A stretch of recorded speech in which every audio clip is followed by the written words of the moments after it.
Hello students, स्वागत है आप सभी का the NFE physics YouTube channel में। हम डिस्कस कर रहे हैं हमारे डीएससी फिजिक्स को, the introduction of statistical mechanics.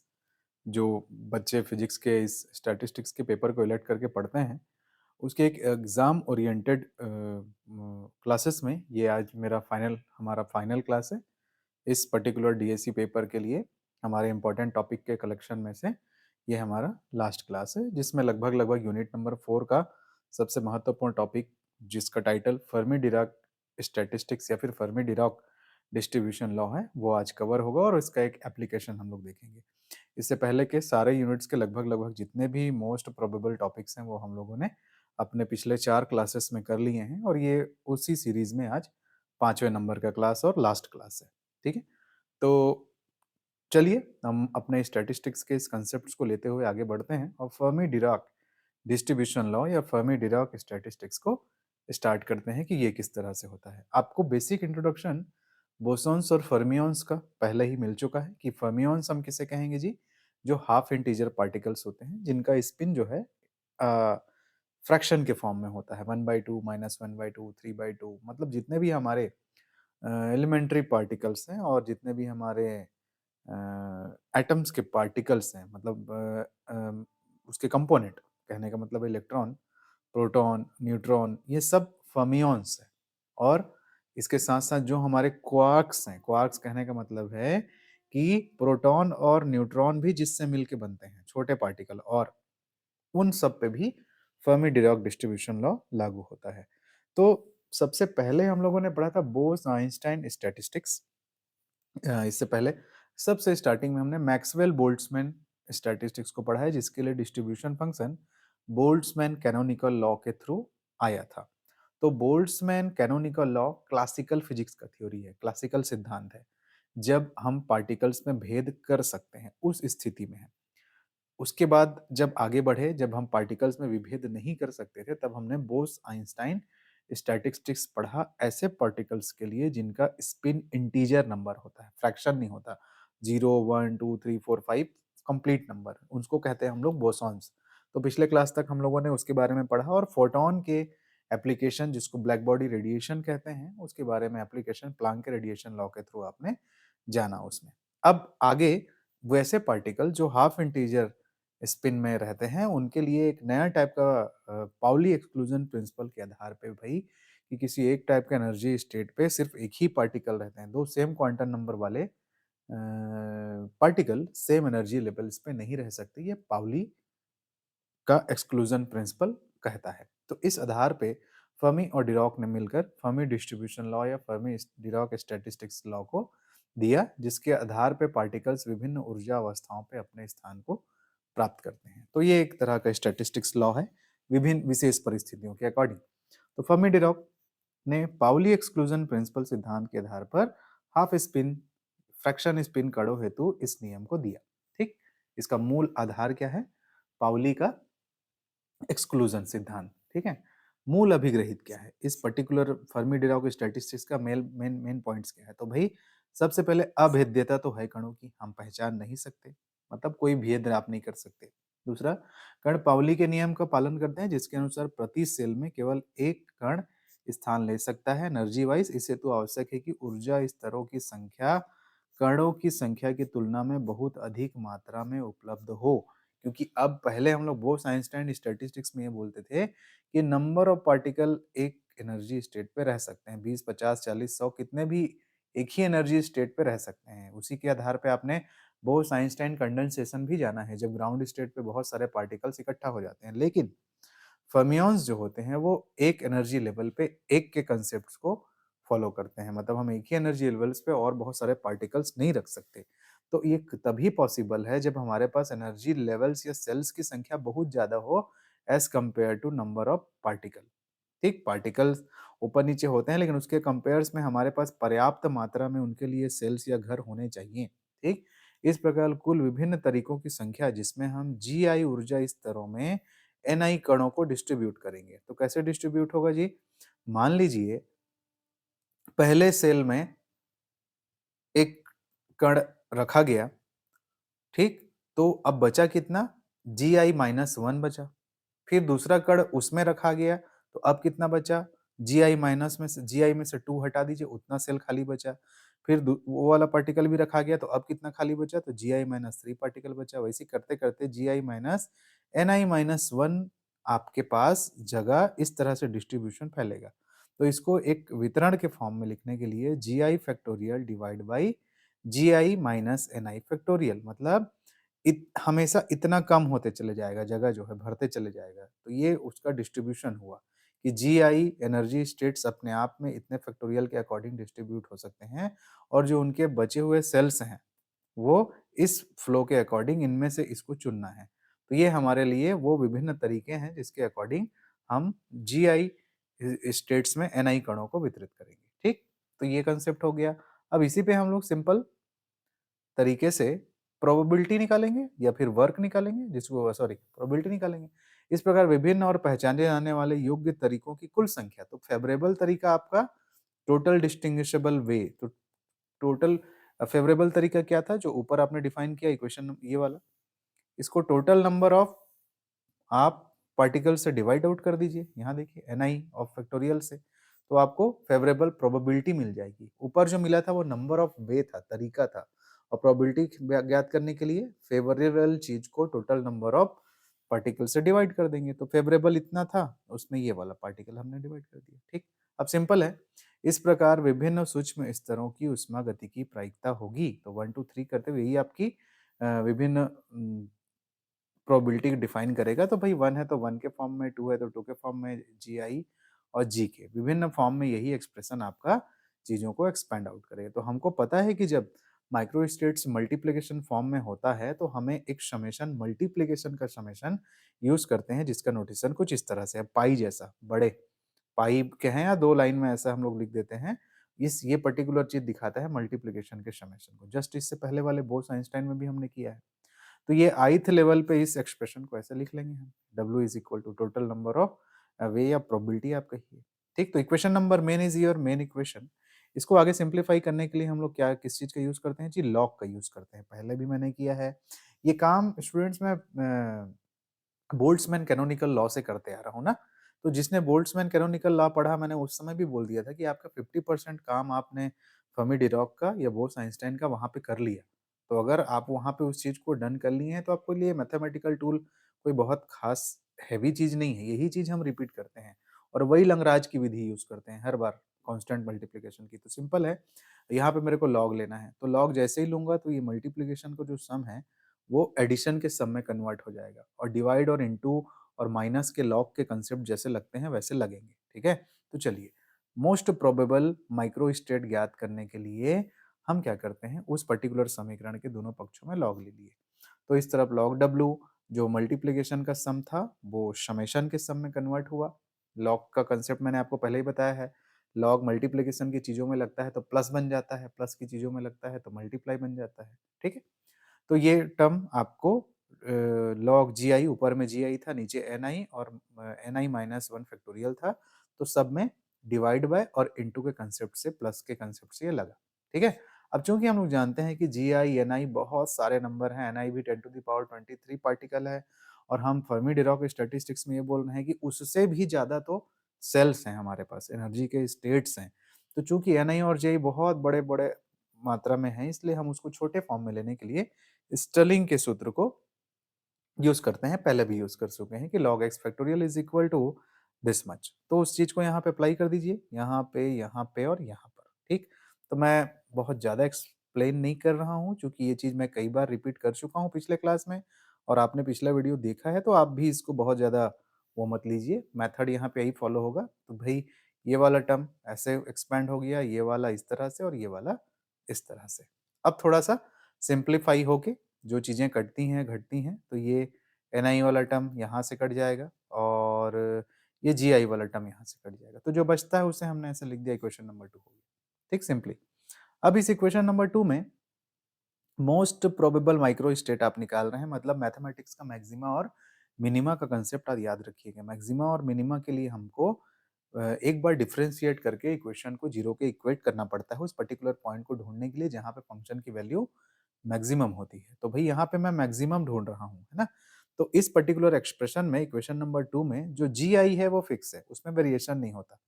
Energy state अगर 100 डिफाइन किए हैं तो 100 ठो रहेगा, अगर 1000 डिफाइन किए हो तो 1000 रहेगा, 1 लाख डिफाइन किए हो तो 1 लाख रहेगा, एनर्जी स्टेट का स्टेट उतना रहेगा। बट नंबर ऑफ पार्टिकल्स के वेरिएशन फिल अप होने के वेरिएशन में बार-बार चेंजिंग होगी। तो चेंज क्या चीज़ होगा? ये फिक्स रहेगा। जो डिफाइन करेंगे वो रहेगा, बट नंबर ऑफ पार्टिकल्स के एनर्जी लेवल्स में जाने में वेरिएशन रहेगा। तो इस पर्टिकुलर इक्वेशन नंबर 2 में g i as a constant term but n i is a variable term.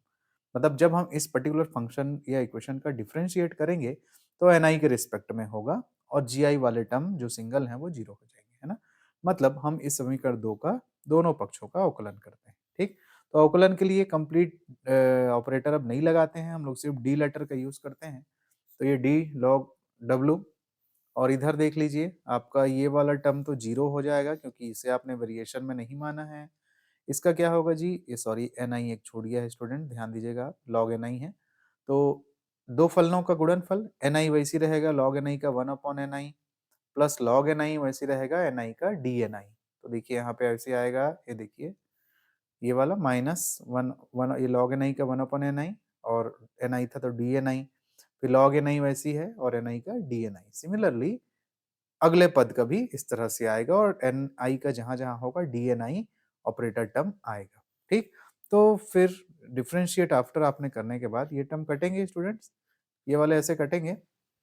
तो फाइनली और डी एन आई माइनस में और ये डी एन आई प्लस में ये भी कट जाएगा।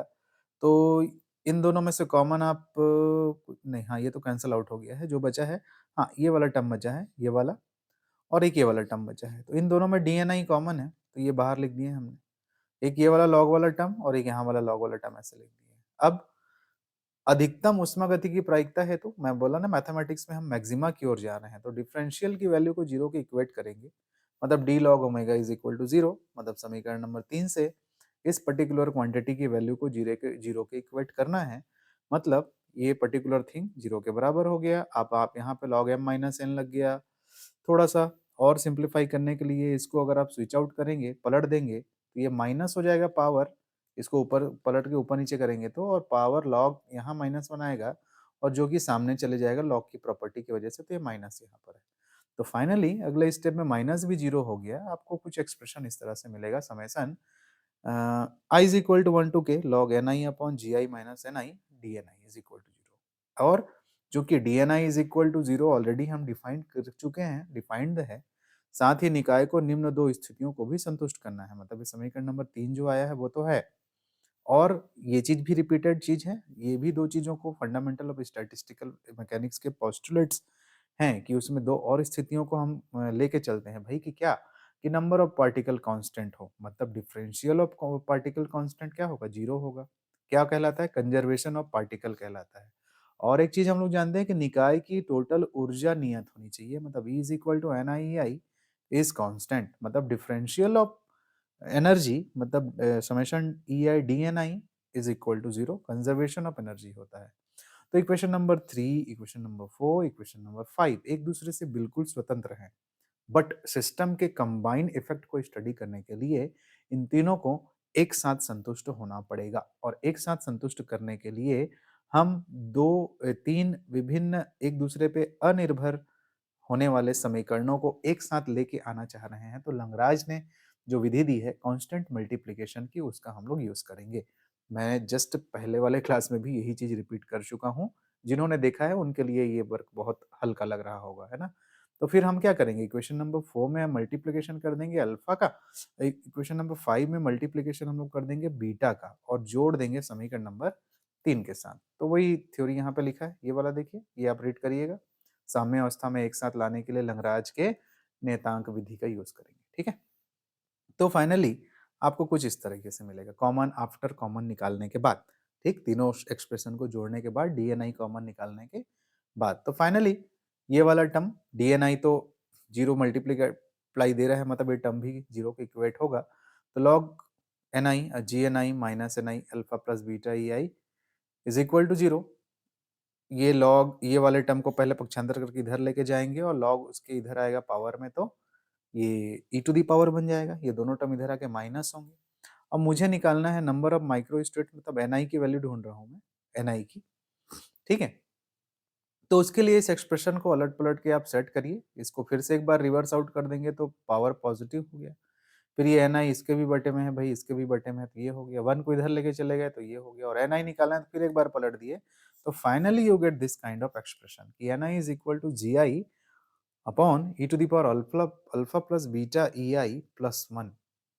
इसे ही Fermi Dirac distribution law for fermions कहते हैं कि नंबर ऑफ एक्सेसिबल माइक्रोस्टेट्स या सर्वाधिक प्रसंभाव्य माइक्रोस्टेट सूक्ष्म स्तरों की संख्या का ये फॉर्मूला है on the basis of Fermi Dirac statistics, ठीक, एनआई की वैल्यू, ठीक।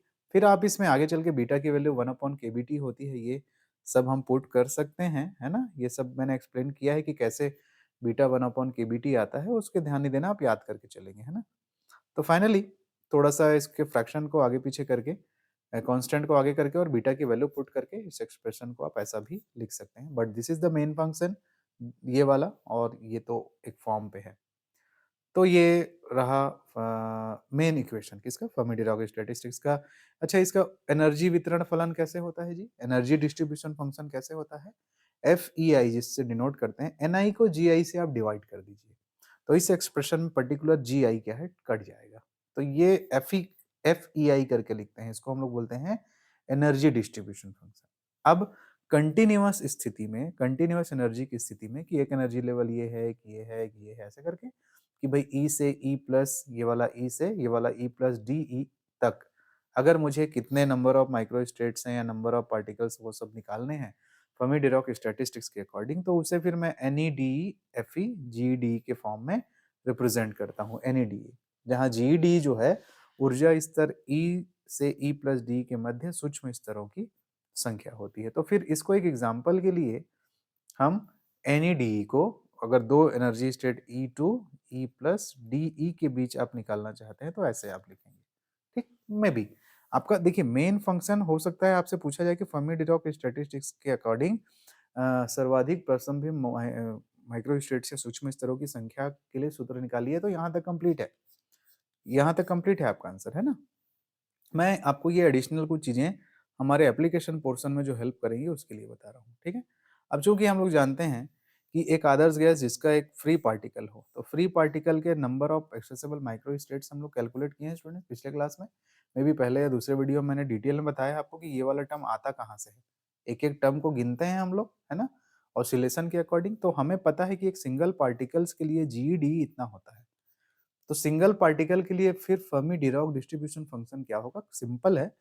एक फ्री पार्टिकल के लिए जी का जो मान होता है उसको इस डिस्ट्रीब्यूशन फंक्शन में पुट आउट कर दीजिए, वही इसके लिए फर्मी डिराक डिस्ट्रीब्यूशन का फंक्शन होगा, ये वाला। अगर ऐसा पूछता है तो ठीक, कि फ्री पार्टिकल के लिए ऐसा पूछेगा नहीं, आपसे पूछेगा कि फर्मी डिराक स्टैटिस्टिक्स के लिए एनआई की वैल्यू कैलकुलेट करिए या फिर मोस्ट प्रोबेबल माइक्रो स्टेट्स की संख्या निकालिए, या फिर पूछ सकता है कि उसका energy distribution function f e i क्या होता है, तो उसे जी आई से डिवाइड कर दीजिए, ठीक। तो यहाँ तक हुआ स्टूडेंट्स आपका जो फर्मी डिराक स्टैटिस्टिक्स। इजी है। मैथमेटिकल कैलकुलेशन उनके लिए जिन्होंने बोल्ट्जमैन कैनोनिकल लॉ को बनाया है, जिन्होंने बोस आइंस्टाइन स्टैटिस्टिक्स को बनाया है। तो जो तीनों को बना लेता है ना, उसके दिमाग में ये मैथमेटिकल कैलकुलेशन, कब लॉग लेना है, कब अल्फा बीटा करना है, ये ना आ जाता है समझ में, ठीक है। तो आई होप आपको ये अच्छे से समझ में आया होगा। अब मैं ये तो इम्पोर्टेंट है ही है ना आपके एग्जाम के लिए, बहुत ज्यादा डायरेक्ट ऐसे ही पूछ सकता है। अब मैं इसके सबसे प्रमुख टॉपिक जो एग्जाम, इसके एप्लीकेशन को, ठीक, कि फर्मी डिराक स्टैटिस्टिक्स का जो डेरिवेशन किया गया है उसका सबसे प्रमुख यूज हम लोग कहाँ करते हैं उसके बारे में बात करते हैं, ठीक।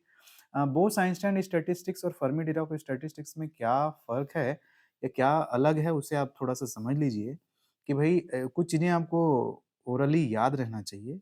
मैक्सवेल बोल्टजमैन स्टैटिस्टिक्स बोलता है कि N I is equal to e to the power alpha and e to the power beta E i. ये है मेरा बोल्ट्जमैन कैनोनिकल डिस्ट्रीब्यूशन माइनस में, ऐसा। हाँ, उसके बाद ये है मैक्सवेल बोल्ट्जमैन कहते हैं इसको। इसके बाद हमने एक पढ़ा था कि N I is equal to ji I E to the power alpha E to the power beta E I beta E I minus sign के साथ, -1 के साथ। इसे कहते हैं बोस आइंस्टाइन स्टैटिस्टिक्स, जहाँ तक मुझे याद आ रहा है एक्सप्रेशंस। और एक आज हमने पढ़ा कि g I E to the power alpha E to the power minus beta E i, sorry plus, ये भी प्लस है ना, +1, ये हमारा फर्मी डिरॉक स्टैटिस्टिक्स है। देखें जरा, अ, ठीक है,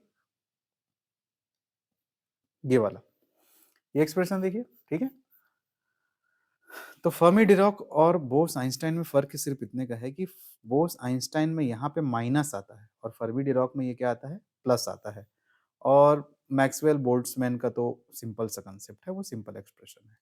तो जब गैस को सिंपल तरीके से आप स्टडी कर रहे हो, जब उसमें आप एक-एक अणु को विभेद कर सकते हो, अ, कणों की विभेद्यता है, आप बता सकते हो एक-एक पार्टिकल क्या चीज़ है, तब मैक्सवेल बोल्ट्जमैन स्टैटिस्टिक्स काम आता है। जब फोटॉन के बारे में बात करते हैं, जो कि इंटीग्रल स्पिन पार्टिकल है, तो फोटॉन, एक फोटॉन दूसरा फोटॉन कैसा अलग-अलग आप बता नहीं सकते कि कैसे है वो। तो फोटॉन का मोशन की कृष्ण पिंड विकिरण के साथ फोटॉन का मोशन या फिर सोलर से निकलने वाले फोटॉन्स का जो बिहेवियर है, वो अपने आप में गैस की तरह ही है। लेकिन गैस के पार्टिकल्स को जैसे मैक्सवेल बोल्ट्जमैन स्टैटिस्टिक्स में ढूंढ सकते हो, पहचान सकते हो, वैसा फोटॉन के साथ नहीं हो सकता। तो फिर वो बोस आइंस्टाइन स्टैटिस्टिक्स को फॉलो करके अपने कृष्ण पिंड विकिरण के या प्लांक के स्टैटिस्टिक्स से अपने सारे बिहेवियर को सॉल्व करते हैं।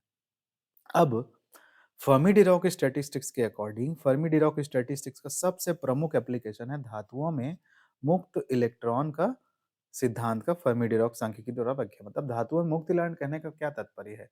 बिजली कैसे जनरेट होती है? वह आपके इलेक्ट्रॉनों के फ्री होने से। कहाँ पे? मेटल्स में। तो क्या है कंसेप्ट? पॉइंट वाइज समझिए पहले, फिर इस चीज को जानिएगा।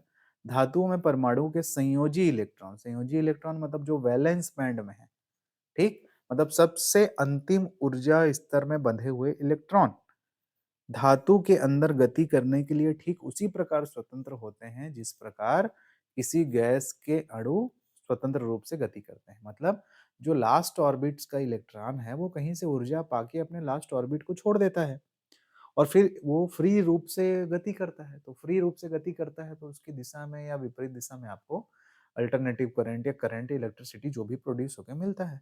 तो उसको उसके लास्ट ऑर्बिट से छुड़ाने के लिए हम लोग क्या करते हैं? पोटेंशियल डिफरेंस अप्लाई करते हैं, जैसे विभव अप्लाई करते हैं। तो तात्पर्य ये है कि जो जिस लास्ट ऑर्बिट में रहता है, उसको हम लोग बोलते हैं वैलेंस बैंड। तो वैलेंस बैंड से जो इलेक्ट्रॉन कहीं से एनर्जी पाके छूटा, तो छूटने के बाद वो धातु के अंदर ही जो गति करता है, वो फ्री गैस के मॉलिक्यूल जैसे ही गति कर रहा है एक प्रकार से, है ना? लेकिन यह इलेक्ट्रॉन स्वतंत्र गति करते हुए धातु से बाहर नहीं आ सकता। कॉपर का वायर है या एल्युमिनियम का वायर है जो बिजली में चल रहा है, वो उससे बाहर नहीं निकल जाता। उसके अंदर ही खाली स्पेस में वो गति करता है। क्यों क्यों नहीं निकल पाता? क्योंकि जैसे ही कोई इलेक्ट्रॉन धातु की सतह को छोड़ता है, मतलब अंतिम आपके ना वो वैलेंस बैंड को, उसकी सतह से इलेक्ट्रॉन के आवेश के बराबर ही धनात्मक आवेश उत्पन्न हो जाता है। आपने केमिस्ट्री में पढ़ा है। इलेक्ट्रॉन देते हैं तो धन आयन बनते हैं, इलेक्ट्रॉन लेते हैं तो ऋण आयन बनते हैं। तो वो जो धन आयन बनता है ना, वो उस ऋण को बाहर जाने नहीं देता, एक एरिया में रोक के रखता है। जो कि इलेक्ट्रॉन पर क्या लगाता है जी? आकर्षण का बल लगाता है, जिसको हम लोग क्या बोलते हैं? Surface barrier. इसलिए धातु की सतह से इलेक्ट्रॉन जंप करके बाहर वातावरण में नहीं आ जाता। इसके कारण वो वहीं रहता है लेकिन फ्री हो जाया रहता है अपने बैंड से। इस प्रकार इलेक्ट्रॉन एक गहरे कूप कुएं के अंदर है, ऐसा माना जा सकता है। फ्री गति तो कर रहा है लेकिन कुएं के अंदर है, कूप के अंदर है, ऐसा गति कर रहा है, ऐसे बोलते हैं ना। आगे चल के जब आप लोग सॉलिड स्टेट्स फिजिक्स किसी सेमेस्टर में पढ़ेंगे तो वहां आप और ज्यादा डीप में जानेंगे कि इलेक्ट्रॉन का गहरे कूप में होने का क्या तात्पर्य है और कैसे पोटेंशियल वहां पे वर्कआउट करता है। इस कूप को ही विभव कूप या फिर पोटेंशियल वेल कहा जाता है। वो इस तरह का स्ट्रक्चर होता है स्टूडेंट, आगे जाएंगे तो आपको बड़े और अगले सेमेस्टर में कहीं पढ़ने को मिलेगा। तो इलेक्ट्रॉन फिर इस खाली जगह में मूव करता है, फिर खिंचा के फिर इस खाली जगह मूव करता है, फिर इस खाली जगह मूव करता है, फिर इस खाली जगह में। तो वो पूरा एक लैटिस का कॉन्सेप्ट है, वो डीप में आप आगे अपने सेमेस्टर में पढ़ेंगे, अभी नहीं है। तो उतना मत इसको परेशान होइए। धातु के भीतर स्वतंत्र गति करने वाले इलेक्ट्रॉन समूह को ही हम लोग क्या कहते हैं जी? इलेक्ट्रॉन गैस बोलते हैं। अगर बोल देगा कि इलेक्ट्रॉन गैस पर टिप्पणी लिखी है, तो इलेक्ट्रॉन गैस बोलने से अजीब सा लगता है। गैस के मॉलिक्यूल्स कैसे फ्री फ्री रूप से वातावरण में घूमते फिरते रहते हैं। तो इलेक्ट्रॉन अपने वैलेंस बैंड को छोड़ के धातु के अंदर फ्री रूप से घूम रहा है भैया ना। उसको एक दिशा में खींचने के लिए हम लोग पोटेंशियल लगाते हैं, बट वो फ्रीली अंदर घूम रहा है। तो फ्रीली धातु के अंदर हम ऐसा मानते हैं कि वो गैस के मॉलिक्यूल्स की तरह ही बिहेव कर रहा है, इसलिए उसको फिर इलेक्ट्रॉन गैस की संज्ञा दे दी जाती है। तो इलेक्ट्रॉन गैस किससे मिलकर बनता है? छूटे हुए या छोड़े हुए जो वैलेंस बैंड को छोड़ते हैं इलेक्ट्रॉन, उनसे बनता है। अब चूंकि हम लोग जानते हैं कि प्रति घन सेंटीमीटर किसी भी मेटल में अणु परमाणुओं की संख्या 10 की घात 23 होती है। और अगर आपने औसतन ये भी मान लिया कि एक अणु परमाणु से एक इलेक्ट्रॉन अगर ये निकल रहा है, तो एक घन सेंटीमीटर में आपके पास 10 की घात 23 इलेक्ट्रॉन भी है। तो इलेक्ट्रॉनों की संख्या भी बहुत ज्यादा है। जैसे जर्मेनियम या सिलिकॉन ऐसे आपके पास मटेरियल हैं जिसके लास्ट ऑर्बिट में एक ठो इलेक्ट्रॉन रहता है। ठीक, परमाणु विन्यास जब आप उसका करोगे, इलेक्ट्रॉन डिस्ट्रीब्यूशन करोगे, तो लास्ट ऑर्बिट में एक ठो इलेक्ट्रॉन रहता है। तो वो एक इलेक्ट्रॉन बड़ी आसानी से अपने लास्ट ऑर्बिट को छोड़ देता है। तो भाई अगर प्रति घन सेंटीमीटर 10 की घात 23 परमाणु हैं और हर परमाणु एक-एक ठो इलेक्ट्रॉन छोड़ रहा है, तो उतने एरिया में ही उतने ही एटॉमिक स्ट्रक्चर से ही आपके पास 10 की घात 23 इलेक्ट्रॉन मिल जाते हैं, जो कि ह्यूज नंबर है फ्री इलेक्ट्रॉन्स का। इसीलिए वो इलेक्ट्रॉन गैस की संज्ञा दी गई है, जो कि हाफ स्पिन पार्टिकल है, 1/2 चक्रण के साथ फर्मी डिराक स्टैटिस्टिक्स का क्या करते हैं जी? पालन करते हैं। तो धातुओं के अंदर फ्री इलेक्ट्रॉन कहने का तात्पर्य ये है। तो बहुत सारी किताबों में आपको ये थ्योरी में मिलेगा, पैराग्राफ में मिलेगा। मैंने यहाँ पॉइंट वाइज लिख दिया है ताकि आप एक-एक पॉइंट के बाद एक-एक कंसेप्ट को आपके दिमाग में इमेजिनेट करें। मैं ना तो याद करें आप बोल रहा हूँ, ना रटे बोल रहा हूँ। एक बार इमेजिनेट कर लेते हैं अगर आप उस चीज़ को, वैसा होते, तो आपका माइंड कभी नहीं भूलेगा क्या कहना चाहते हैं हम, वो सब चीज़ समझ में आ जाएगा। ठीक है? तो इस तरह की चीज़ है। तो भई इस सिचुएशन पे इलेक्ट्रॉन की जो एनर्जी है, किस तरह से व्यवहार करेगी, इलेक्ट्रॉन एक किस तरह के एनर्जी स्टेट्स में अपने आप को रखेगा?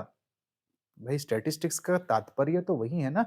स्टैटिस्टिक्स फिजिक्स पढ़ने का तात्पर्य वही है कि हम विभिन्न उन एनर्जी लेवल्स पे पार्टिकल्स को पुट आउट करते हैं। तो यहाँ पे पार्टिकल हमारा इलेक्ट्रॉन है। कौन सा इलेक्ट्रॉन? जो फ्री हो गया है। तो वो फिर उस फ्री स्पेस में कैसे एनर्जी लेवल्स में या फेज सेल में कहिए, फेज स्पेस में कैसे अपने स्थान को ग्रहण करेगा, उस चीज के बारे में अपन यहाँ पे फर्मी डिराक स्टैटिस्टिक्स के मेन फंक्शन के द्वारा पढ़ेंगे, जानेंगे, है ना।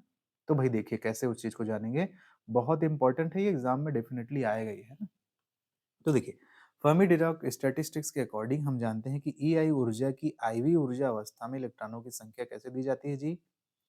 Ni gi e to the power ei kbt plus 1। ये मेन इक्वेशन है जो अभी मैं डिराइव करके सॉरी लेके आया हूं, उसको एक पर्टिकुलर इलेक्ट्रॉन के डिस्ट्रीब्यूशन के लिए हमने लिख दिया।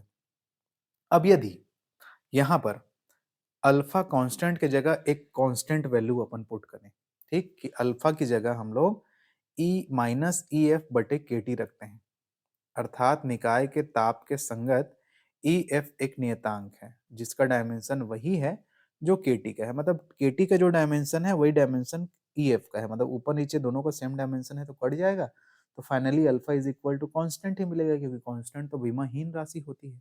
तो इस तरह से हमने चुना है। ठीक, ये एक याद करने वाली छोटी सी चीज है आपकी। तो जब ऐसा हम यहाँ पे रखते हैं इस समीकरण में, तो क्या होगा देखिए आपका इक्वेशन, अल्फा की जगह ये रख दिए और फाइनली इक्वेशन नंबर 2 ऐसा मिल गया आपको।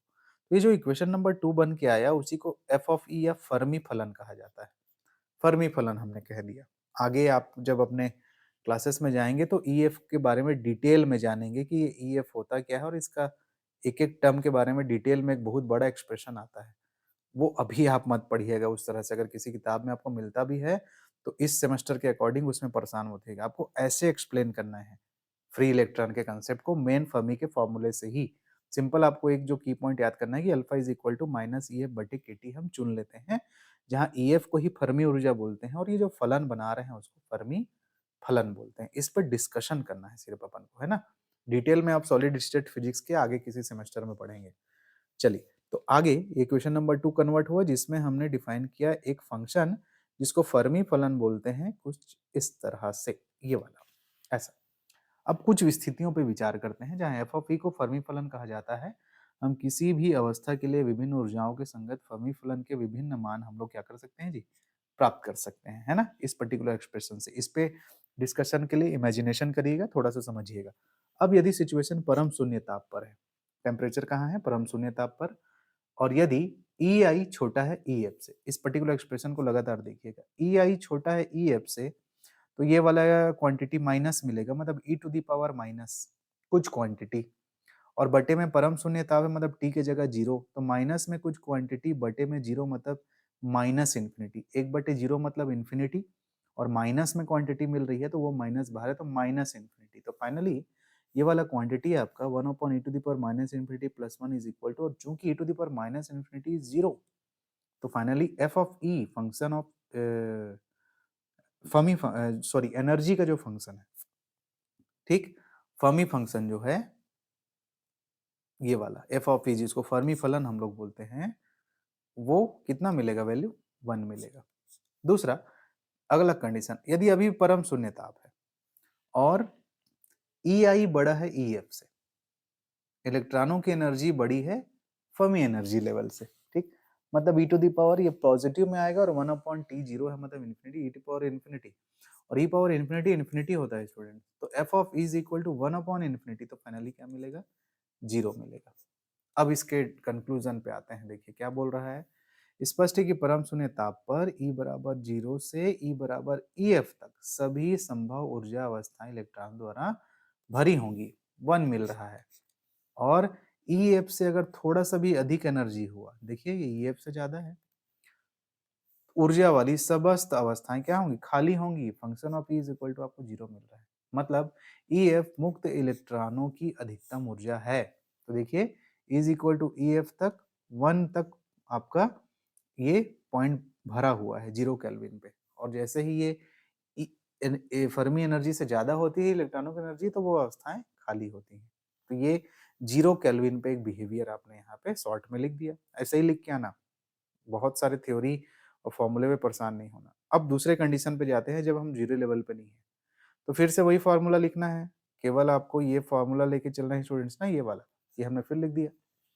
तो यदि अब परम शून्य ताप से अधिक ताप पर, मतलब टी जी बड़ा है ना जीरो से, पहला E बराबर ई एफ पर, तो E बराबर ई एफ पर ये बराबर हो गया तो जीरो मिल गया जी, और जीरो बटे कुछ, क्योंकि टी अब जीरो नहीं है ना, टी अब कुछ ना कुछ है, जीरो से बड़ा है, तो जीरो बटे कुछ मतलब zero, E to the power zero, और E to the power zero मतलब 1 upon two, ji I is equal to आपका ये, मैं यहाँ पर एक सेकेंड,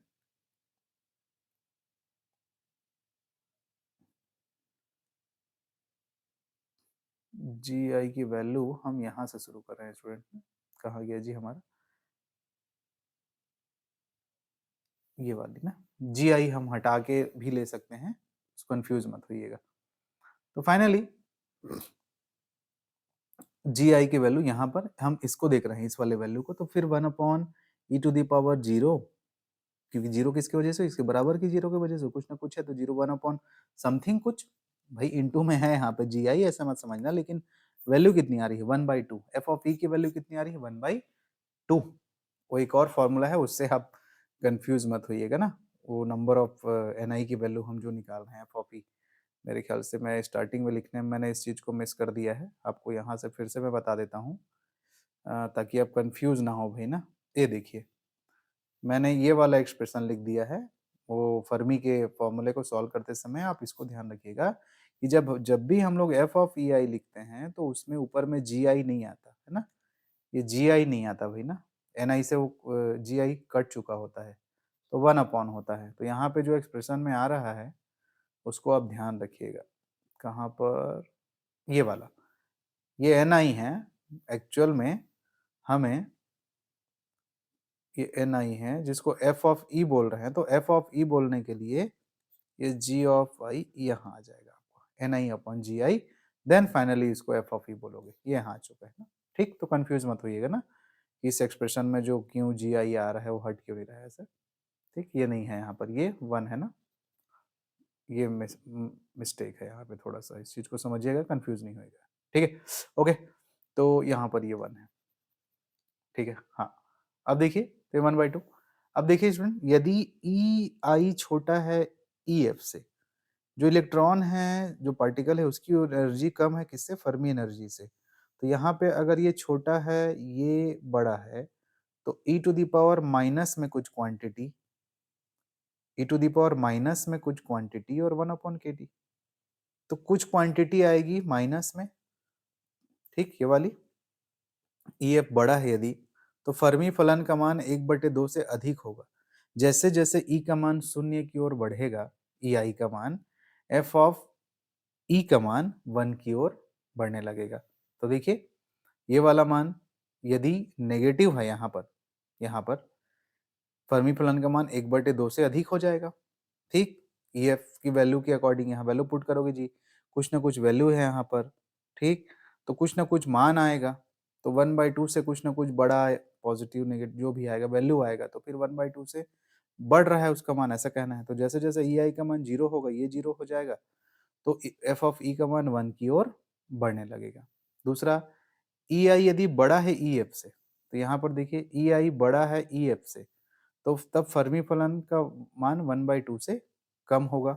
यहाँ पर वैल्यू पॉजिटिव में आएगी, पॉजिटिव में आएगी तो कुछ ना कुछ वैल्यू और डिवाइड होगी, तो और छोटी वैल्यू मिलेगी, तो 1/2 से भी कम वैल्यू मिलेगा। जैसे जैसे ई आई का मान अनंत की ओर बढ़ेगा, क्योंकि बढ़ रहा है ना, ई आई बढ़ा है मतलब एनर्जी ऑफ पार्टिकल बढ़ा है, अनंत की ओर बढ़ते चले जाएगा, तो ये इन्फिनिटी अगर हो गया तो E to the power infinity, यहाँ पर इन्फिनिटी बाई टी ऐसा करके, तो E to the power infinity, फिर 1/+, तो एफ ऑफ ई का मान फिर 0 की ओर बढ़ने लगेगा। ठीक, ठीक है ना जी। जैसे e to the power i का मान अनंत हो गया, इन्फिनिटी हो गया, तो ई पावर इन्फिनिटी माइनस ई एफ मतलब इन्फिनिटी, और ई power infinity plus 1, e power infinity की वैल्यू क्या होती है, इन्फिनिटी ही होती है, तो आपको मिलेगा 1/इन्फिनिटी प्लस 1 मतलब 1/इन्फिनिटी, एंड फाइनली 0। तो वही बोल रहा है कि अनंत की ओर बढ़ेगा तो एफ ऑफ ई का मान कहाँ जाएगा, शून्य की ओर जाएगा। ठीक, और यहाँ पर अगर ये छोटा है 1/2 से अधिक होकर नेगेटिव आएगा, तो छोटा नंबर आएगा। जैसे जैसे ई का मान शून्य हो जाता है, तो एफ ऑफ ई का मान 1 की ओर बढ़ेगा। अगर ये 0 हो जाता है तो 1/1, और 1/1 मतलब 1।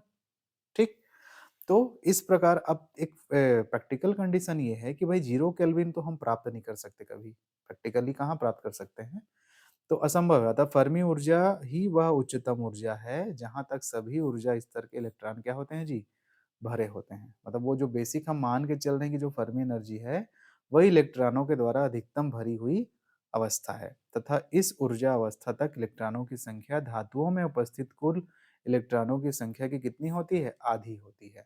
मतलब ये वो बॉर्डर है जहाँ पे अधिकतम इलेक्ट्रॉन क्या होते हैं, भरे होते हैं, और उनकी संख्या लगभग कितनी होती है, 50% फर्मी फंक्शन के अकॉर्डिंग, क्योंकि 1/2 आ रहा है यहाँ पर। ठीक, तो ये 0 से 1 तक, तो एक लेवल तक इलेक्ट्रॉनों की संख्या 1 के बाद धीरे धीरे धीरे धीरे डिक्रीज आउट होते हुए इस फ्लो में इस ग्राफ को आप बनाएंगे। तो 0 केल्विन के लिए ये वाला ग्राफ है, ये वाला, और इस वाले के लिए ये वाला ग्राफ है।